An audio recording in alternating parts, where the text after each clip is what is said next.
Olá pessoal, professor Arcângelo aqui, explica isso direito concursos, mais uma aula aqui para vocês, preparatória para o concurso de oficial de justiça TJ 2023, TJSP, né, São Paulo. Do cumprimento de sentença que reconheça a exigibilidade de obrigação de pagar quantia certa pela fazenda pública. A fazenda pública são os cofres públicos, né, o município, o estado, a União, tá bom? Artigo 535, ó, a fazenda pública será intimada na pessoa de seu representante judicial, né, o seu procurador, o seu advogado, por carga, ou seja, quando ele leva o processo para si, claro que se o processo for físico, remessa, ok? Se o processo for remetido até ele, ou meio eletrônico, que normalmente é o mais comum, né, ou até mesmo por oficial de justiça, para que, querendo no prazo de 30 dias e nos próprios autos, impugnar a execução, podendo arguir. Então, olha só, a fazenda vai ser intimada para em 30 dias impugnar, ou seja, se revoltar contra aquela decisão, né? Inciso 1. O que ele pode argumentar, arguir nessa impugnação? Falta, ou seja, não houve a citação ou a nulidade da citação do processo que ensejou essa condenação. Ok? Olha, na fase de conhecimento, porque aqui ele já está sendo intimado na fase de execução. Então, ele pode alegar na fase de execução, na impugnação, que ele não foi citado, ou que a citação é nula, porque foi feita na pessoa de uma pessoa que não poderia receber a citação. Ok? Ilegitimidade da parte. A parte não é legítima para promover a ação contra a fazenda pública. Inexequibilidade do título ou inexigibilidade da obrigação. O título não é exigível, tá? Ou aquela sentença não é possível de ser executada. É isso que ele quer dizer. 4. Excesso de execução, um valor maior do que aquele que deveria estar sendo executado, ou cumulação indevida de execuções. Pode ser que várias execuções foram acumuladas. Tá? 5. Incompetência absoluta ou relativa do juízo da execução. Ele vai na execução, ele vai promover ali uma alegação, né, de um incidente de incompetência absoluta, que é o caso de impedimento, ou relativa, que é o caso de suspeição que recaia sobre o juiz. Quando o juiz é suspeito, é uma questão relativa. Quando o juiz é impedido, é uma questão absoluta. Inciso 6. Qualquer causa, ou seja, ele vai argumentar qualquer causa modificativa que modifique ou que extingua a obrigação de pagar por parte do Estado, ok? Como o pagamento, ou seja, já foi feito, novação, né? Ou seja, surgiu ali uma questão nova que modifica todo o processo, há uma compensação desse pagamento por alguma outra obrigação, transação que seria um acordo ou até mesmo a prescrição, ou seja, quando não cabe mais ao exequente executar aquela medida. Desde que supervenientes ao trânsito em julgado, ou seja, aconteçam após o trânsito em julgado, que é quando não cabe mais recurso.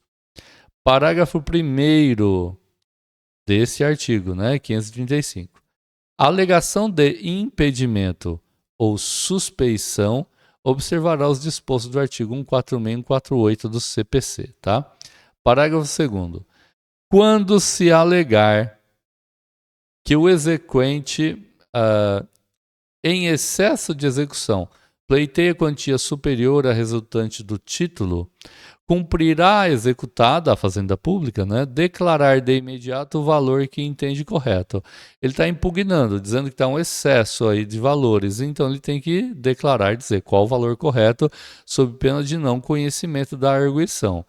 Porque simplesmente alegar que o valor está fora né, daquele que deveria estar sendo executado, isso não vale. Ele tem que apresentar os cálculos, tá?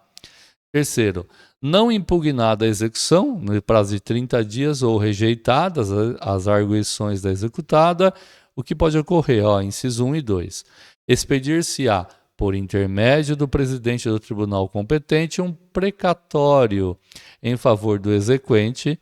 O precatório é aquela ordem, né, para que entre na fila para pagamentos futuros e que deve entrar nos orçamentos anuais aí,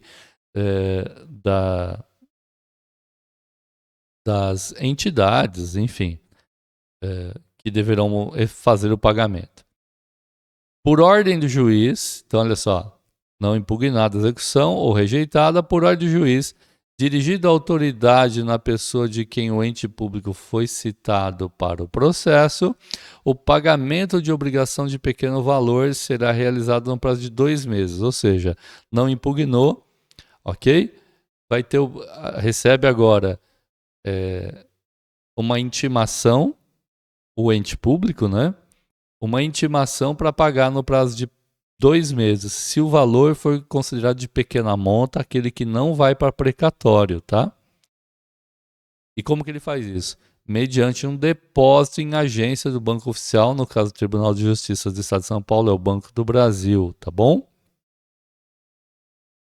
Quarto, tratando-se de impugnação parcial, a parte não questionada, aquele valor, né, que não se discute pela executada, será desde logo objeto de cumprimento, ou seja, fica, né, impugnada a parte não impugnada, e essa parte não impugnada já pode ser objeto de cumprimento da decisão.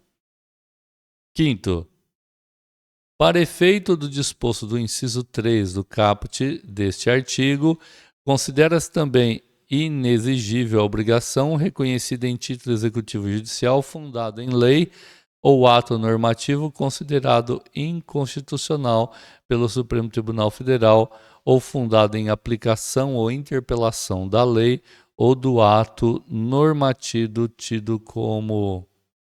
tido pelo Supremo Tribunal Federal como incompatível com a Constituição Federal em controle de constitucionalidade concentrado ou difuso. É um parágrafo bem confuso para quem não é da área de direito. Então, aqui fica um pouquinho mais complicado para compreender, né? O que esse parágrafo faz é introduzir um ponto importante, ou seja, uma obrigação reconhecida em um título executivo judicial que seja uma decisão judicial que autoriza a execução. Ela pode ser considerada inexigível se estiver baseada em uma lei ou um ato normativo considerado inconstitucional pelo Supremo Tribunal Federal. Significa que a Fazenda pode alegar que não é obrigada, então, a cumprir essa obrigação com base em algo que o STF tenha considerado inconstitucional. Temos aqui ainda o parágrafo 6º, né, para comentar, 7º e 8º. Nos casos do parágrafo 5º, os efeitos da decisão do STF poderão ser modulados no tempo de modo a favorecer a segurança jurídica. Explicando isso para vocês, tá? Modulação dos efeitos da decisão do STF. O STF pode decidir como os efeitos de sua decisão sobre a inconstitucionalidade serão aplicados no caso, tá? Significa que ele vai equilibrar a segurança jurídica, garantindo que as partes envolvidas possam adaptar-se à nova situação. Modulação no tempo, favorecendo aí, de repente, o pagamento e a cumprimento da decisão, tá? Parágrafo 7º e 8º. Vamos ver o que ele diz aqui, né? É melhor a gente ler, fica mais fácil. A decisão do Supremo Tribunal referida no parágrafo 5º deve ter sido proferida antes do trânsito em julgado da decisão exequenda, que está sendo executada, tá? Então, a decisão do STF deve ser pronunciada antes do trânsito em julgado e não depois, tá? 8º. Se a decisão referida no 5º for proferida após o trânsito em julgado, caberá uma ação rescisória, cujo prazo será contado do trânsito em julgado da decisão proferida pelo Supremo Tribunal Federal. Então, no caso de o proferimento aí dessa decisão pelo STF ter ocorrido após o trânsito em julgado, então cabe apenas ação rescisória. Certo, então, pessoal? Muito bem. Bem, lembrando, no PDF vocês têm acesso aí às explicações e até vocabulários, tá bom? Eu vou ficando por aqui, uma aula mais curta, mas importante aí. Tchau, tchau. Até a próxima aula. Olá, eu sou o professor Arcângelo. Acompanhe aqui as nossas aulas pelo YouTube. Então é o seguinte, olha, deixa aí o seu comentário, o seu like. E se não for inscrito, se inscreva no canal e ative o sininho das notificações para ser notificado de aulas novas que postamos aqui regularmente. Combinados? Dê essa força pra gente. Gostou dos comentários? Quer ter acesso aos PDFs aqui de todas essas aulas? Explica isso direito concursos.com. Por apenas R$ 69,90 você vai ter as aulas, as videoaulas Direito Processual Civil, Direito Civil para o concurso de Oficial de Justiça 2023 TJ São Paulo. E também vai ter acesso aos PDFs para poder imprimir com os comentários, com o vocabulário e tudo mais que você possa necessitar aí para um melhor entendimento e para a composição aí do seu material de estudos, tá certo? Então, aguardo vocês lá. Explica isso direito concursos.com. Um abraço, até a próxima aula.